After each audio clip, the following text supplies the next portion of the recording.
যুক্তরাষ্ট্রের জাতীয় ক্রিকেট লীগকে নিষিদ্ধ করে দিল আন্তর্জাতিক ক্রিকেট কাউন্সিল আইসিসি।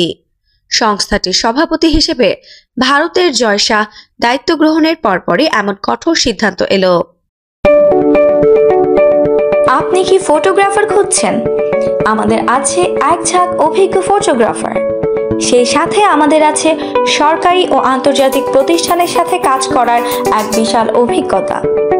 আমরা কর্পোরেট, মডেল, প্রোডাক্ট, ওয়েডিং, জন্মদিন সহ সকল ধরনের স্পোর্টস ফটোগ্রাফি সর্বোচ্চ কম মূল্যে করে থাকি। এছাড়াও আমাদের আছে নিজস্ব স্টুডিও। তাই আপনার ফটোগ্রাফি যে কোনো সেবা নিতে আমাদের সাথে আজই যোগাযোগ করুন। ক্রিকেট বিষয়ক ওয়েবসাইট ক্রিকবাজ জানিয়েছে, আইসিসির তরফে এরই মধ্যে যুক্তরাষ্ট্রের ক্রিকেট সংস্থাকে বিষয়টি অবহিত করা হয়েছে।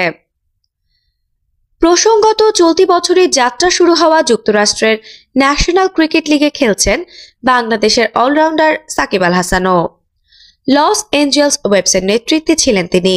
আইসিসির নিয়ম অনুযায়ী প্রথম একাদশে অন্তত 7 জন সেই দেশের ক্রিকেটার রাখতে হবে, কিন্তু আমেরিকার ক্রিকেট লিগ সেই নিয়মের তোয়াক্কা করেনি। তাছাড়া বেশ কিছু অনুমতি সংক্রান্ত বিষয়েও নিয়ম মানেনি যুক্তরাষ্ট্রের লিগ। এ কারণেই নিষিদ্ধ করা হয়েছে। বেশ কিছু ম্যাচে 6-7 জন বিদেশি ক্রিকেটারকে প্রথম একাদশে রাখা হয়েছে। পিচের অবস্থাও খুবই খারাপ ছিল। টুর্নামেন্টের কিছু ম্যাচে ওয়াহাব রিয়াজ, টাইমাল মিলসের মতো পেসারদের বাধ্য করা হয়েছে স্পিন বোলিং করতে, যাতে এই ধরনের উইকেটে খেলতে গিয়ে ব্যাটাররা চোট না পান। সেই সঙ্গে বিদেশি ক্রিকেটারদের লিগে খেলানোর ব্যাপারে প্রয়োজনীয় নথি সংক্রান্ত সমস্যাও ছিল। আমেরিকার লিগে খেলা অনেক বিদেশি ক্রিকেটারের নাকি স্পোর্টস ভিসাই ছিল না। এই ভিসা নিতে প্রায় 1,70,00,000 রুপি খরচ হয়।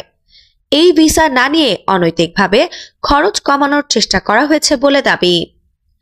আমেরিকার এই ক্রিকেট লিগের মুখ্য প্রচারমুখ ছিলেন ওয়াসিম আকরাম এবং ভিভিয়ান রিচার্ডস। লিগের অংশীদার ছিলেন সচিন টেন্ডুলকার, সুনীল গাভাস্কারের মতো ব্যক্তি। তারপরেও এই লিগগুলোতে পরিচালনাগত সমস্যা দেখা দেয়। আইসিসি জানিয়েছে, আমেরিকার ক্রিকেট লিগ ঘিরে মাঠে এবং মাঠের বাইরে নানা ধরনের সমস্যা রয়েছে।